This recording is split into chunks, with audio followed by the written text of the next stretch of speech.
రాత్రి వేళ కామాక్షి ఆయన పడుకున్న దగ్గరికి వచ్చి తట్టి లేపింది. ఆయన లేచారు. కేశపాశాన్ని తీసి ఇలా చూపించి ముట్టుకో అంది. ఆయన ఇలా ముట్టుకున్నారు. జిగురుగా ఉంది. ఏమ్మా జుట్టు జిగురుగా ఉందన్నారు. పాలు పోసి వెళ్ళిపోయావు అంది. అమ్మా నీ గుడి పునర్నిర్మాణం చేయాలని తాపత్రయపడ్డానమ్మా అన్నారు. ఏమయ్యా గుడి పునర్నిర్మాణం చేయడానికి నువ్వు సంపాదించాలా? నన్ను అడిగితే నేను ఇవ్వను. దానికోసం నా జుట్టు ఇలా వదిలి వెళ్ళిపోయావా? చూడు పాలకంపు ఎంత సువాసనలు రావలసిన జుట్టునది. వెనక్కి వచ్చి అభిషేకం చెయ్యండి.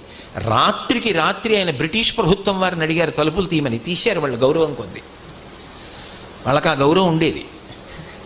తలుపులు తీస్తే వారు గబగబా వచ్చి కంచిలో అమ్మవారికి మళ్ళీ అభిషేకం పూర్తి చేశారు. ఆ తర్వాత ఎక్కడి నుంచి వచ్చిందో కాసుల వర్షం పడిపోయింది. ఆ దేవాలయం అంతా పునర్నిర్మాణం చేశారు.